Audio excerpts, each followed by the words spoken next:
can see the slide. If not, can somebody please jump on stage and tell me or scream at me on Discord?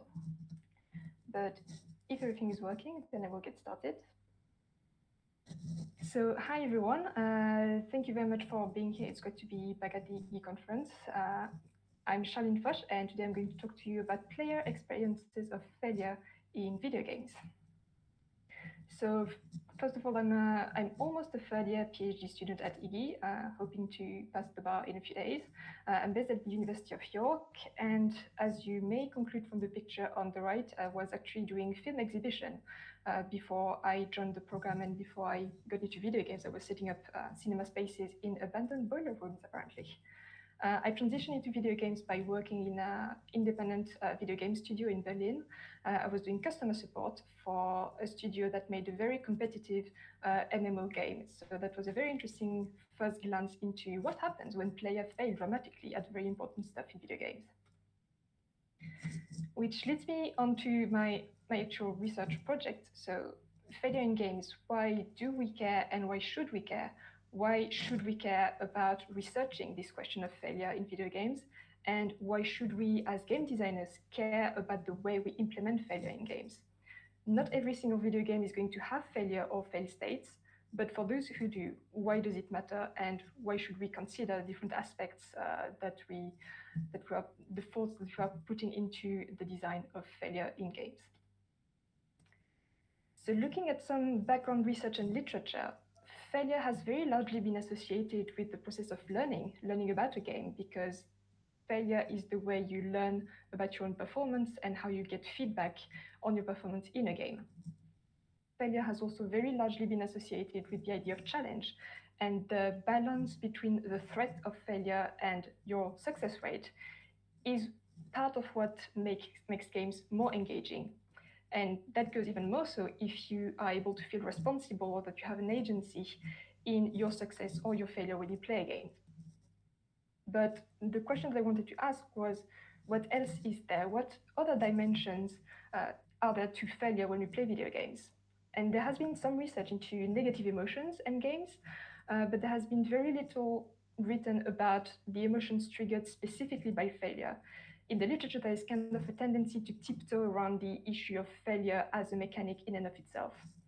Although that trend is starting to change, there has been some recent research about the various stages of play at which failure can occur. And there has been some kind of research that's starting to be done about player experiences of failure on a more qualitative level. So looking at all that, looking at failure as part of a learning process, the question that I was wondering was, well, why do players care about failure, and why would they care about failure being present in their games? So the question that I went on to ask is, how do players perceive failure as a positive or desirable aspect of games? And what qualities do they associate with this experience of failure? And the best way of going about it was basically to go and ask players directly. So the way I did this was by devising an online survey, which I then put online. It was composed of a series of open-ended questions that asked players about memorable experiences of failure in video games, and really trying to understand how they conceptualize failure and what are the advantages they see in failure in video games. I collected 244 usable responses, which was about 10 times more than I expected. So that was quite an interesting finding in and of itself, to see how much people wanted to talk about this. And for those of you who are in the audience who do research and are interested in the specific method, I used reflexive thematic analysis. Thematic analysis is a qualitative method that you can use to identify themes and patterns of meaning across a data set in relation to research question. And the reflexivity aspect of it comes in when you try to create knowledge through the concordance of the data and the researcher's knowledge, expertise, and experience as an individual. So if you want more detail from the methods, I would encourage you to read the paper that you can find at my booth in the year 3 poster section. But now I will move on to the actual things that I found during this whole research process during my PhD, the perceived purposes of failure as defined by video games players. And from what I found, there are 3 overarching categories that I was able to identify from this data. The first one is failure as a learning process, which is already what the literature has identified. But the two other ones are a bit more, maybe a bit more surprising, or maybe worth looking into with a bit more depth. So failure as a social experience and failure as an affective experience. And why do we mean by that? I will go into detail in the next few slides. So when we talk about failure as a learning experience, when interrogating these players, failure as a learning experience came back as a three-dimensional experience. So the first dimension I identified was failure as a tool to learn about the game. So you learn about the game as a system. You learn its rules. You can learn its limitations by testing what you can and cannot do, what you are permitted and not permitted to do within a game. And failure is this signal that tells you, yes, you can do this, or no, you cannot do this, or you need to do more in order to be able to do this. Failure is also a way of learning more about the content of a game, and it is a way of learning about your own performance and what you can do to actually improve it. Another dimension of learning from failure in video games is the way that failure can help you tap into real life issues. So that would be learning about concepts or skills that are transferable outside the game. So for instance, I had a participant that said in his survey reply that he was playing games with his son in order to help him learn more about sportsmanship. And using video game as this media, and specifically the experiences of failure, to learn how to cope with failure and learn how to play well with others. So that would be another aspect of what you can learn and how you can learn from video games through failure. And finally, the final aspect that I identified was this idea of self-development.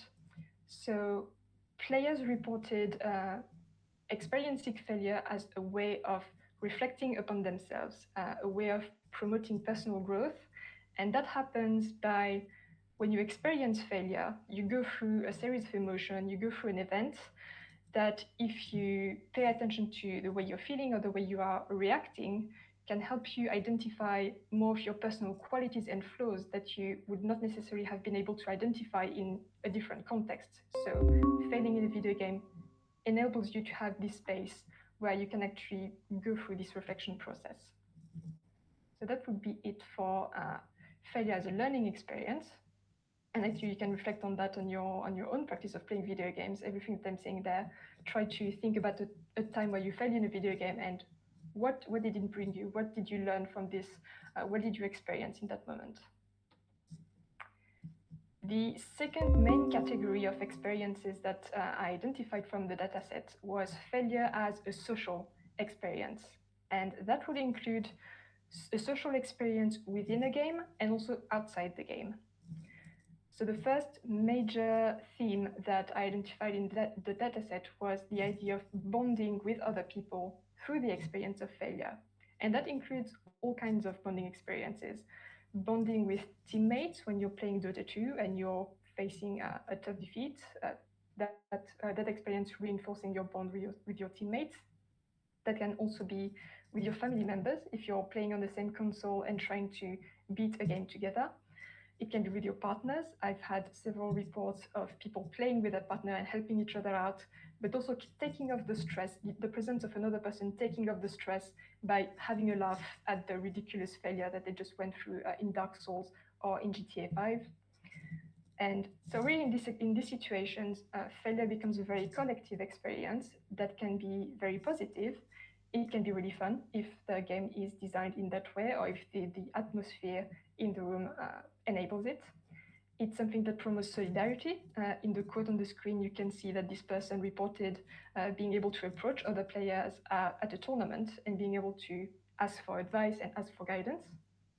And there is also the idea of peer support. So people being able to fail at a game and use that as an excuse to go online, to go on forum, and to find a community while they're trying to solve a problem that they would not be able to solve on their own. It should also be noted that this collective experience can also be negative. I'm sure we're all aware of the toxicity that permeates the gaming industry or gaming environments. There can be a lot of peer pressure. There is actually one participant who is female and reported the pressure of being a woman in gaming environments and having this extra pressure to not fail and this extra toxicity that she got when she would be failing in a multiplayer game. So that's a two dimension that should be kept in mind. And of course, there is also the idea of getting attached to in-game characters as well. And the second dimension to the social aspect of failure in games is the idea of working together. You fail at a game, especially at a multiplayer game, and what do you do to overcome this? You can do this through collaboration and communication. In multiplayer games, transformation from failure really happens through a group effort as opposed to a solely individual experience. And finally, failure can be a very affective experience. And what do we mean by affective experience? The first aspect that I identified was processing emotional experiences. So the way failure can take you on a very emotional journey, and players reported experiences a very wide range of emotions associated with failure: anger, frustration, sadness, humor. And failure triggers this emotion, and it also triggers a process of appraisal and self-reflection. So not only are you experiencing those emotions, you also go through the process of thinking about the emotions that you just experienced and appreciating that process in and of itself. So you can fail at a mission in a game and lose a side character that you were very attached to, and you can experience that process of grief. And after that, you can experience, well, actually, that was a negative emotion when it happened, but I appreciate the emotional journey that it took me through, and that would not have happened if I had not failed in this specific mission. And finally, the final aspect of the affective experience of failure is that in some cases, it triggered a renewed appreciation for the game itself. It triggers a shift in the play experience by taking the player, or encouraging and sometimes forcing the player, into going through new alleys and avenues that they would not have experienced otherwise, because they would have gone through a straight line directly to their goal. But failure encouraged them to explore aspects of the game and aspects of gameplay that they would not have experimented with otherwise. And it also enables them to reflect upon their relationship with the game. Why do they keep playing? What was the reasoning behind game designer's decisions? Why is this affecting me, the player, in the way that it does?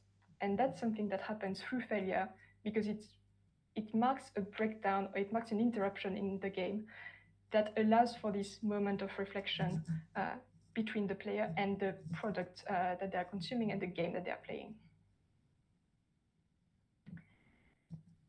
In conclusion, so those three overarching themes, failure as a learning experience, a social experience, and an affective experience, as you may have seen from my presentation, they are not strictly separated. They overlap quite a lot. They can combine together, and they can really work together to trigger powerful experiences that are associated with failure. It should also be noted that failure is not uniform. It can take many different shapes, many different forms, and can be interpreted very differently by very different players based on their background, their context, their video gaming habits, and their literacy in video games as well, in the context in which they play certain games. It should also be noted that video games change all the time, and so does our relationship with and expectations of video games. So while failure is often described as a staple of video games, you should always wonder, why is it there? Do I actually need it in my game? Is it necessary? And what does it contribute to the overall gaming experience? And if we have any game designers or game developers in the audience, that's the question that I would like to leave you with from this talk. If you're going to have a fail state or any kind of experience of failure in your game, what do you want your players to take away from failing? What will it leave them with in concordance or in complement through the rest of the gameplay? Thank you very much for listening to my talk. These are my contact details in case anybody is interested in asking more questions or finding out more about failing in video games, or if you want to tell me about your experience of epic fails in video games. I will also be in the year 3 poster/buzz room from 3 p.m. And if you are interested in working on this subject, absolutely feel free to come and find me. I would be very happy to discuss it with you.